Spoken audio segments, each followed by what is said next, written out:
बच्चों, एक बार फिर से स्वागत है आपका हमारे यूट्यूब चैनल पे। और आज हम कक्षा 10 की पद्यखंड से सूरदास जी को पढ़ रहे हैं। सूरदास जी का जीवन परिचय पढ़ेंगे और इनके पद्यांशों को हम ऑलरेडी लाइव क्लासेस में पढ़ चुके हैं। वीडियो आपको प्लेलिस्ट में मिल जाएगा, आप वहां से जाके देख सकते हैं। आइए सूरदास जी के जीवनी पर चर्चा करते हैं और जानते हैं कि परीक्षाओं में आपको जीवनी किस तरह से लिखना है। कक्षा 10 की हिंदी पाठ्य पुस्तक से पद्यखंड का पाठ 1। सूरदास जी भक्ति काल के कवि थे। भक्ति काल में आपकी कृष्ण भक्ति शाखा थी। कृष्ण भक्ति शाखा के कवि थे और तो और आप अष्टछाप के कवि थे। अब ये बहुविकल्पी प्रश्न आपको बन सकता है कि अष्टछाप के कवि जो प्रमुख कवि थे तो जो है आपके सूरदास थे, ठीक है ना। अष्टछाप के इनको जहाज भी कहा जाता है, ठीक। सूरदास अष्टछाप के कवि थे, आपको अष्टछाप का जहाज कहा जाता है क्योंकि आप अष्टछाप के कवियों में जो है महत्वपूर्ण स्थान रखते हैं। तो आज हम अष्टछाप के अग्रणी कवि, भक्ति काल के कवि सूरदास जी के बारे में पढ़ने वाले हैं। सूरदास जी का परिचय जानने वाले हैं। तो चलिए बिना देरी के फटाफट से शुरू करते हैं आज का हमारा चैप्टर। और आज का हमारा जो है परिचय, चैप्टर नहीं परिचय हम शुरू करते हैं, पढ़ते हैं और जानते हैं कि किस तरह से आपको परीक्षाओं में लिखना है। चलिए शुरू करते हैं। अष्टछाप के सर्वश्रेष्ठ कवि सूरदास का जन्म बैसाख सुदी पंचमी सन 1478 ईस्वी में आगरा से मथुरा जाने वाली सड़क के पास रुनकता नामक गांव में हुआ था। तो शुरुआत करते हैं बच्चों। और सबसे पहले तो आप महत्वपूर्ण बिंदुओं को अगर आप जो है अंडरलाइन कर लेते हैं तो ये आपके लिए बहुत आसान हो जाता है परीक्षाओं में याद करना और उसे लिखने के लिए, ठीक है ना। तो आप किस तरह से शुरू करेंगे कि अष्टछाप के सर्वश्रेष्ठ कवि सूरदास का जन्म। अब यदि आपको यहाँ जो हिंदी तिथि दी गई है वैशाख सुदी पंचमी, इसे अगर आप नहीं भी याद करते हैं तो कोई समस्या नहीं है। आप सिर्फ इस तरह से लिख सकते हैं कि अष्टछाप के सर्वश्रेष्ठ कवि सूरदास का जन्म सन। अब यहाँ सन से जो है आप शुरू कर सकते हैं कि सन 1478 ईस्वी में आगरा से मथुरा जाने वाली सड़क के पास रुनकता नामक गांव में हुआ था, ठीक है ना। तो अष्टछाप के सर्वश्रेष्ठ कवि थे आप। अष्टछाप बच्चों में आपको बता दूं, अष्टछाप 8 कवियों का एक समूह था, ठीक है ना। उन 8 कवियों के समूह में सूरदास जी सबसे अग्रणी थे, ठीक है ना। तो अभी हम नीचे पढ़ेंगे। वल्लभाचार्य थे। वल्लभाचार्य के एक पुत्र थे जिनका नाम विट्ठलनाथ था, जिन्होंने 8 जो है कृष्ण भक्त कवियों को मिलाकर एक अष्टछाप की शुरुआत की थी, ठीक है ना। तो अष्टछाप के सर्वश्रेष्ठ कवि सूरदास जी का जन्म सन 1478 ईस्वी में आगरा से मथुरा जाने वाली सड़क के पास एक गांव है जिसका नाम रुनकता है। वहाँ उस रुनकता नामक गांव में इनका जन्म हुआ था, ठीक है। कुछ विद्वान इनका जन्म दिल्ली के निकट सीही गांव में मानते हैं। तो कुछ विद्वानों का ऐसा मानना है कि सूरदास जी का जन्म दिल्ली के निकट एक गांव जिसका नाम सीही है, सीही नामक गांव में आपका जन्म हुआ है, ठीक है ना। सूरदास जन्मांध थे, लेकिन अगर बात की जाए जो है बच्चों इनके जो कि सटीक इनका जन्म कहाँ हुआ, तो ज़्यादातर लोग जो है इनका जो है जन्म रुनकता ही मानते हैं, ठीक है ना। तो दिल्ली बहुत से कुछ ऐसे विद्वान हैं जो मानते हैं, लेकिन ज़्यादातर जो है इनका जो सही जो है जन्म स्थान माना जाता है जिसको जो है रुनकता कहते हैं, ठीक है ना। तो रुनकता नामक स्थान पर आपका जन्म हुआ था। कुछ विद्वान ऐसा मानते हैं कि आपका जो जन्म है दिल्ली के पास, दिल्ली के निकट एक गांव है जिसका नाम सीही है, उस सीही नामक गांव में आपका जन्म हुआ था। परंतु अधिकतम जो है जो मत है वो रुनकता स्थान को जो है मानता है, ठीक है ना। चलिए आगे चलते हैं। सूरदास जन्मांध थे या नहीं, इस संबंध में अनेक मत हैं। अब कई लोग ऐसा मानते हैं कि सूरदास जन्म से ही अंधे थे। जन्मांध का अर्थ होता है बच्चों जन्म से ही अंधे। तो कई लोग ऐसा मानते हैं कि सूरदास जी जन्म से अंधे थे और कई लोग नहीं मानते हैं। तो इस संबंध में अनेक मत हैं, अनेक अनेक लोगों ने अनेक अनेक जो है जो विद्वान हैं उन्होंने अपना अपना मत दिया है, अपनी अपनी बातें रखी हैं, ठीक है ना। परंतु ये बचपन से ही विरक्त हो गए थे, अर्थात बचपन से ही सांसारिक मोहमाया से विरक्त हो गए थे और गौ घाट में रहकर विनय के पद गाया करते थे। और जो गौ घाट जो है में रह करके विनय के पद अर्थात विनय के पद गाया करते थे, ठीक है ना। विनय के पद वो होते हैं बच्चों जिसमें जो है व्यक्ति ईश्वर से विनय करता है, अनुनय विनय करता है, ठीक है ना। तो ये जो है अनुनय विनय किया करते थे और विनय के पद गाया करते थे। और तो और क्या हुआ, एक बार वल्लभाचार्य गऊ घाट पर रुके, ठीक है ना। वल्लभाचार्य जी एक बार आए और वो गऊ घाट पर रुके और सूरदास ने उन्हें स्वरचित एक पद गाकर सुनाया। सूरदास जी ने अपना एक पद था, स्वरचित मतलब जो उन्होंने स्वयं से रचित किया था, स्वयं से लिखा था, जिसकी रचना उन्होंने स्वयं की थी। सूरदास जी ने उस पद को जो है गा करके वल्लभाचार्य जी को सुनाया, स्वयं रचित एक पद गाकर सुनाया। और तो तब क्या हुआ, वल्लभाचार्य ने इनको श्री कृष्ण की लीला का गान करने का सुझाव दिया कि आप इतना सुंदर जो है पद रचते हैं, तो श्री कृष्ण की लीलाओं का गान कीजिए, आप श्री कृष्ण की लीलाओं को जो है गाया करिए। तो उनसे जो है उनके सुझाव पर, ठीक है ना, जो सूरदास जी थे उनके सुझाव पर श्री कृष्ण का जो है भक्त हो गए। और भक्त तो थे ही, लेकिन श्री कृष्ण की लीलाओं का जो है गान अपनी जो है रचनाओं में, अपनी पदों में श्री कृष्ण की भक्ति का जो है ये गान करने लगे। और तो और साथ ही साथ ये वल्लभाचार्य के शिष्य भी बन गए, ठीक है ना। ये वल्लभाचार्य के शिष्य बन गए और कृष्ण की लीला का गान करने लगे। अब इन्होंने वल्लभाचार्य को अपने गुरु के रूप में स्वीकार कर लिया। तो अब आप यहाँ इसको जो है ध्यान रखें, तो सूरदास जी के गुरु का क्या नाम था, तो वल्लभाचार्य, ठीक है ना। तो वल्लभाचार्य इनके गुरु का नाम था, इनका नाम याद रखें, परीक्षाओं में आपसे बहुविकल्पी प्रश्नों में पूछा जाता है, ठीक है ना। अब तब ये जो है वल्लभाचार्य के शिष्य हो गए और इन्होंने जो है श्री कृष्ण की लीलाओं का गान करना शुरू कर दिया। वल्लभाचार्य जी ने इनको गोवर्धन पर्वत पर बने श्रीनाथ जी के मंदिर पर कीर्तन गाने के लिए रख दिया।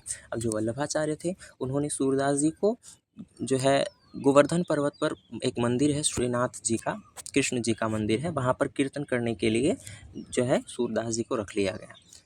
वल्लभाचार्य के पुत्र विट्ठलनाथ ने अष्टछाप के नाम से सूरदास सहित 8 कृष्ण भक्त कवियों का संगठन किया। अब वल्लभाचार्य के पुत्र थे जिनका नाम विट्ठलनाथ दिया हुआ है बच्चों यहाँ पर, ठीक है ना। तो वल्लभाचार्य के जो पुत्र थे जिनका क्या नाम था, विट्ठलनाथ। अब विट्ठलनाथ ने जो है सूरदास के सहित 8 जो है ऐसे कवि थे, 8 अष्टछाप के ऐसे कवियों का संगठन, एक समूह तैयार किया, जिनका काम क्या था, जो केवल और केवल कृष्ण भक्ति का ही जो है गान किया करते थे, कृष्ण की भक्ति की, कृष्ण की जो है महिमाओं का वर्णन किया करते थे। तो ऐसे 8 कवियों का एक समूह बनाया और 8 कवियों का समूह बना करके अष्टछाप जो है कवि संगठन की जो है स्थापना की। बात की जाए मृत्यु की, तो इनकी मृत्यु गोवर्धन के पास एक गांव है जिसका नाम परसौली है। परसौली नामक गांव में 1583 ईस्वी में इनका निधन हो गया था, ठीक है ना। 1583 ईस्वी में जो है सूरदास जी का निधन हो गया। अब जो हम बात कर लेते हैं, जो इनका थोड़ा सा संक्षिप्त परिचय दिया हुआ है, इस पर अगर आप ये संक्षिप्त परिचय याद कर लेते हैं तो बड़ा आसान हो जाता है आपके लिए कवि का परिचय लिखना, ठीक है ना। तो इस संक्षिप्त परिचय को अगर यदि आप याद कर लें तो ये आपके लिए आसान हो जाता है, ठीक है ना। ये संक्षिप्त परिचय देख लेते हैं हम। जैसे यहाँ जिन बातों को आप याद करेंगे, संक्षिप्त में जो है आप उन्हीं चीज़ों को पढ़ेंगे, और अगर संक्षिप्त को जो है आप याद कर लेते हैं तो आपको जो है कवि का परिचय लिखने में या लेखक का परिचय लिखने में कोई जो है मुश्किल, कोई परेशानी नहीं होगी। जैसे जन्म की बात की जाए तो सूरदास जी का जन्म 1478 ईस्वी में हुआ था। जन्म स्थान आपका रूनकता है, जो कि आगरा से मथुरा जाने वाली सड़क के पास पड़ता है। पिता का नाम आपके रामदास सारस्वत था, ठीक है ना। आपकी भाषा ब्रज भाषा थी, आपने जो भी रचनाएं की हैं, आपने जो भी पद गाए हैं वो सब ब्रज भाषा में है, ठीक है ना। बात की जाए मृत्यु की, तो मृत्यु 1583 में आपका हो गया था। 1583 में आपका जो है देहांत हो गया था। कहाँ, परसौली में, जो कि गोवर्धन जो है के पास है, परसौली नामक गाँव, वहाँ पर आपका देहांत हो गया था। बात की जाए आपकी भाषा शैली की, तो आपकी भाषा शैली मुक्तक शैली के गेय पद हैं। आपने मुक्तक शैली में गेय पद जो है की रचनाएं की हैं। आप अष्टछाप एवं भक्ति काल के कवि थे, ठीक है ना। जैसा कि मैंने पहले आपको बताया कि सूरदास जी जो है अष्टछाप के कवि थे और भक्तिकालीन कवियों में इनका सबसे प्रमुख स्थान रहा है, ठीक है ना। इसके अतिरिक्त बात की जाए रचनाओं की, तो आपकी रचनाओं में सूरसागर, साहित्य लहरी, सूर सरावली, ये जो है प्रमुख रूप से आपकी रचनाएं हैं। और साहित्य में स्थान, तो कृष्ण भक्त की कवियों में सर्वोच्च स्थान है, तथा वात्सल्य रस के आप पुरोधा रहे हैं, ठीक है ना। रसों की संख्या मूलतः 9 मानी जाती है, और उसमें एक और रस की संख्या नंबर 10, जिसको जो है सूरदास जी के द्वारा ऐसा माना जाता है, सूरदास जी ने वात्सल्य रस के जो है स्थापना की है। सूरदास जी के द्वारा वात्सल्य रस को रस की श्रेणी में लाया गया, ठीक है ना बच्चों। वात्सल्य रस, जहाँ पुत्र के प्रति प्रेम और स्नेह जो है प्रदर्शित किया जाए, वहाँ वात्सल्य रस होता है। चलिए आगे थोड़ा सा चर्चा कर लेते हैं इनकी रचनाओं के विषय में। तो रचनाओं के विषय में अगर हम चर्चा करें तो सूरदास के पदों का जो संकलन है वो सूर सागर है, यानी इनकी जितनी भी पद इन्होंने गाए हैं और उनको जो है सूर सागर नामक जो है पुस्तक में संग्रहित किया गया है। इसके अतिरिक्त सूर सरावली तथा साहित्य लहरी इनकी अन्य 2 रचनाएँ हैं। ठीक है ना। प्रमुख आपकी रचना सूरसागर है। सूरसागर के अतिरिक्त सूर सरावली और साहित्य लहरी आपकी अन्य 2 रचनाएँ रही हैं। ठीक है ना। यह प्रसिद्ध है कि सूरसागर में 1.25 लाख पद हैं। ऐसा माना जाता है, ये प्रसिद्ध है कि आपकी जो रचना है जिसका नाम सूरसागर है, उस सूरसागर में जो है 1.25 लाख से अधिक पद हैं। ठीक है ना, 1.25 लाख पद हैं। परंतु अभी तक केवल 10,000 पद ही प्राप्त हुए हैं। लेकिन अभी तक केवल 10,000 पदों को प्राप्त किया गया है। 1.25 लाख पद है ऐसा माना जाता है, लेकिन अब तक जो पद जिनकी खोज की गई है, जो प्राप्त हुए हैं, उसमें केवल 10,000 पद ही प्राप्त हुए हैं। इसके अतिरिक्त जो आपकी रचना सूर सरावली है, सूर सरावली की कथा वस्तु, भाव, भाषा शैली और रचना की दृष्टि से निसंदेह सूरदास की प्रमाणिक रचना है। ठीक है ना। सूर सरावली की बात की जाए तो सूर सरावली की जो कथा वस्तु है, भाव है, भाषा शैली है और उसकी रचना की दृष्टि से निसंदेह, बिना किसी संदेह के, वो सूरदास जी की एक प्रमाणिक रचना है, सूरदास जी की ही रचना है, जिसमें 1107 छंद है। ठीक है ना। आपकी रचना है सूर सरावली। सूर सरावली में आपके 1107 छंद है। इसके अतिरिक्त जो साहित्य लहरी है आपकी रचना, साहित्य लहरी में आपके 118 दृष्टकूट पदों का संग्रह है। ठीक है ना। सूरदास की रचनाओं के संबंध में इस प्रकार से कहा गया है, यानी इस प्रकार से विद्वानों ने, इस प्रकार से जो है लेखकों ने जो है सूरदास की रचनाओं के विषय में कहा है कि सूरदास की रचनाएं क्या है। साहित्य लहरी, सूर सागर, सूर की सारावली, श्री कृष्ण जी की बाल छवि पर लेखनी अनुपम चली, ऐसा कहा जाता है। ठीक है ना। इन तीनों ही रचनाओं में, चाहे वो आपकी साहित्य लहरी हो, चाहे आपका सूर सरावली हो, चाहे आपका सूर सागर हो, ये तीनों ही रचनाएं, इसमें श्री कृष्ण के बाल छवि का जो है उन्होंने लेखनी किया है और अनुपम लेखनी अर्थात सुंदरतम लेखनी की है इन्होंने। ठीक है। इसके अतिरिक्त आपका जो है एक उद्धव प्रसंग है, जिसमें भ्रमर गीत नाम से जो चर्चित है, इसके बारे में भी हम थोड़ा जान लेते हैं, चर्चा कर लेते हैं बच्चों, भ्रमर गीत के विषय में। सूरदास ने कृष्ण की लीलाओं का बड़ा ही विशद तथा मनोरम वर्णन किया है। बाल जीवन का कोई पक्ष ऐसा नहीं जिस पर इस कवि की दृष्टि न पड़ी हो। यानी सूरदास जी ने बाल लीलाओं का, यानी कृष्ण की बचपन का जो है बड़ा ही सुंदर और मनोरम वर्णन किया है। ठीक है ना। बहुत ही सुंदर। और जीवन का कोई ऐसा पक्ष नहीं, यानी बचपन का कोई ऐसा पक्ष नहीं है, ऐसा कोई चीज़ नहीं है जिसके बारे में जो है सूरदास जी ने वर्णन न किया हो। यानी श्री कृष्ण के जन्म से लेकर के बचपन, उनके जो है बड़े होने तक, बचपन की अवस्था का पूरा वर्णन किया है, संपूर्ण वर्णन देखने को मिलता है। इसलिए इनका वर्णन विश्व साहित्य की अमर निधि बन गया है। इसीलिए सूरदास जी का जो है रचना है वो विश्व साहित्य के लिए, यानी संपूर्ण जो है साहित्य के लिए, संपूर्ण विश्व की जो है साहित्य में वो अमर हो गया है। ठीक है ना। गोपियों के प्रेम और विरह का वर्णन भी बहुत आकर्षक है। ठीक है ना। इन्होंने गोपियों के प्रेम और गोपियों के विरह का भी वर्णन किया है। जब श्री कृष्ण जो है मथुरा चले जाते हैं ब्रज से, तो मथुरा जो है चले जाने के बाद जो गोपियों की विरह अवस्था है, उसका भी उन्होंने बड़ा ही सुंदर वर्णन किया है। इसके अतिरिक्त बात की जाए तो आपने संयोग और वियोग दोनों का परामर्श चित्रण सूरदास ने किया है। ठीक है ना। संयोग, इनकी रचनाओं में संयोग भी देखने को मिलता है और वियोग भी। ठीक है ना। तो संयोग और वियोग के बारे में बच्चों आप जानते हैं, संयोग रस और वियोग जो है, संयोग श्रृंगार रस और वियोग श्रृंगार रस के बारे में। तो इनके रचनाओं में संयोग भी देखने को मिलता है। ठीक है ना। प्रेम का भी वर्णन देखने को मिलता है और विरह का भी वर्णन मिलता है। ठीक है ना। सूरदास का एक प्रसंग भ्रमर गीत कहलाता है, यानी सूरदास जी का एक प्रसंग है जिसको भ्रमर गीत नाम से जाना जाता है।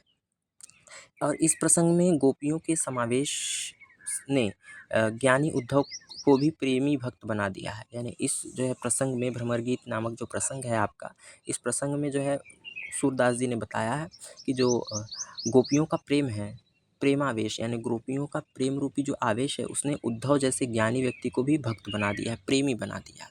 यानी श्री कृष्ण जी, उद्धव जी जब गोपियों से जो है निराकार ब्रह्म की उपासना के लिए कहते हैं, ज्ञान की योग की बातें कहते हैं, तो गोपियाँ उन्हें इस प्रकार से समझाती हैं कि उद्धव भी प्रेम में भक्त बन जाते हैं। सूर के काव्य की सबसे बड़ी विशेषता इनकी तन्मयता है।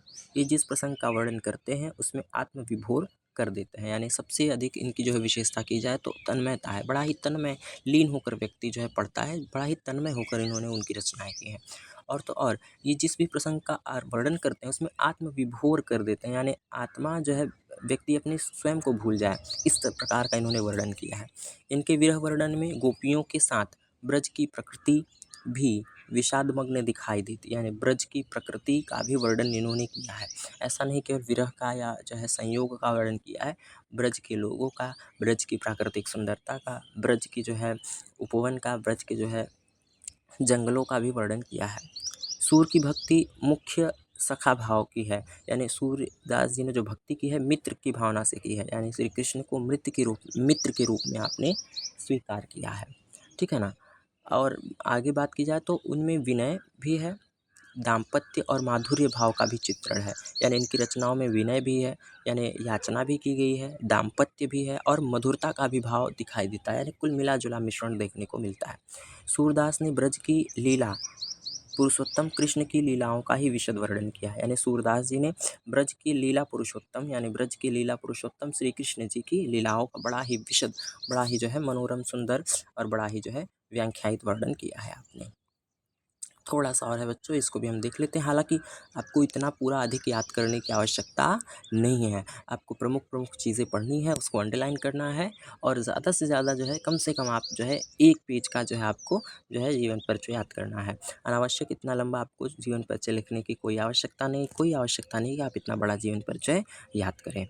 प्रमुख जो है मैं पूरा इसलिए पढ़ा रहा हूँ ताकि आप जो प्रमुख प्रमुख बातें हैं जो आपको याद करने के लिए लगे कि हाँ इसे याद कर लेना चाहिए, या जो है जो याद करने योग्य हो उन्हें आप याद कर लें और उन्हें याद करने के बाद उन्हें जो है परीक्षाओं में लिखें। चलिए आइए आगे चलते हैं।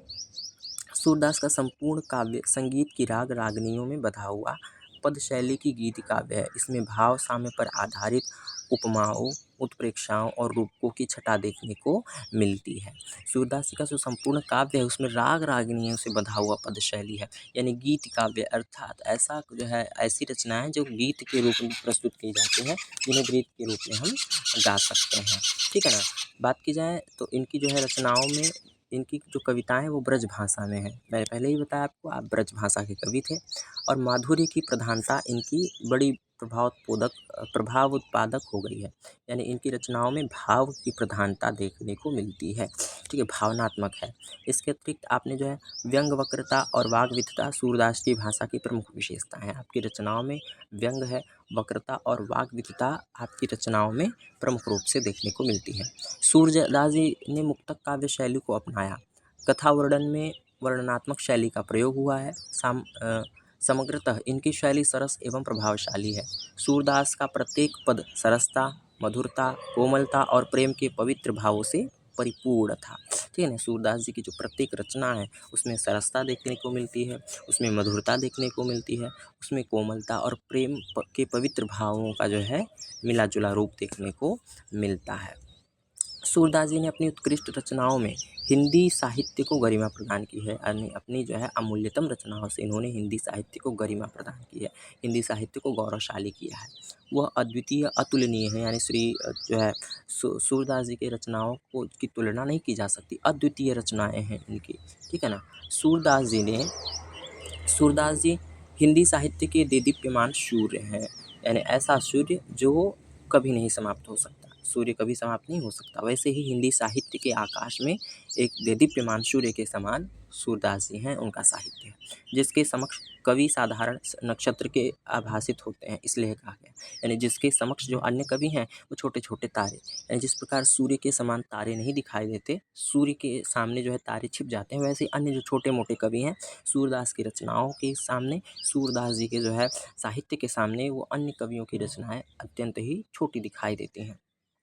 यहाँ पर बच्चों एक जो है उक्ति कही गई है सूरदास की रचनाओं के संबंध में। सूरदास के संबंध में क्या कहा गया है, हालांकि ये उक्ति इतना अधिक जो है महत्वपूर्ण नहीं है, अगर आप इसे नहीं याद करते हैं तो भी कोई समस्या नहीं है, लेकिन ये उक्ति दी गई है, हम इसको पढ़ के समझते हैं कि क्या कहा गया है इस विषय में। सूर सूर तुलसी ससी उड़गन केशव दास, अव के कवि अघोत्सम जह तह करत प्रकाश, ठीक है ना। सूर यहाँ देखिए बच्चों, हम अगर बात करें तो यहाँ सूर शब्द 2 बार आया है, लेकिन इन दोनों का अर्थ अलग अलग है।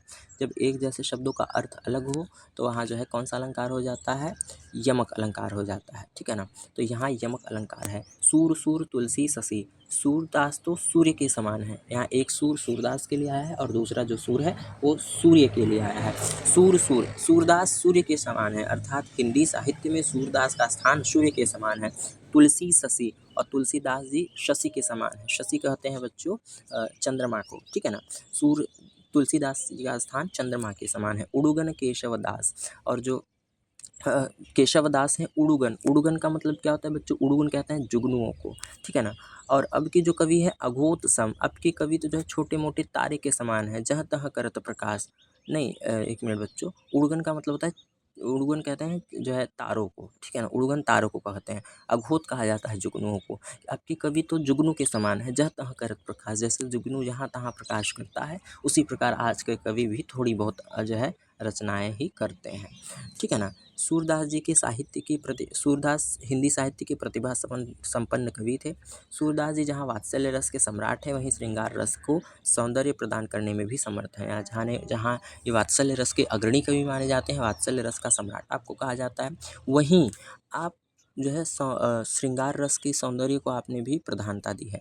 आपने विरह का भी अपनी रचनाओं में बड़ा ही मनोरम चित्रण किया, यानी विरह भी दिखाने, विरह अवस्था का भी, विरह का भी आपने अपनी रचनाओं में वर्णन किया है। सूरदास जी का हिंदी साहित्य के कृष्ण भक्त कवियों में सर्वोच्च स्थान है, यानी हिंदी साहित्य में जितने भी कवि हुए हैं, हिंदी साहित्य के कवियों में जो सूरदास का स्थान है वो सर्वोपरि है, ठीक है ना। तो बच्चों आज का हमारा ये सूरदास जी का परिचय था, जिसे हमने पढ़ा।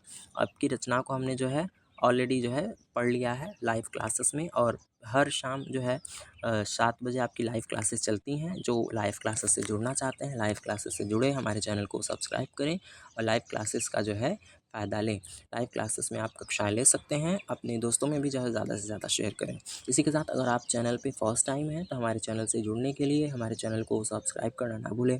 साथ ही साथ बेल आइकन को ऑल पर सेट करना ना भूलें, ताकि हर वीडियो का नोटिफिकेशन आप तक सबसे पहले पहुँचे। और वीडियो पसंद आए तो इसे लाइक करें और मित्रों में भी अधिक से अधिक साझा करना ना भूलें।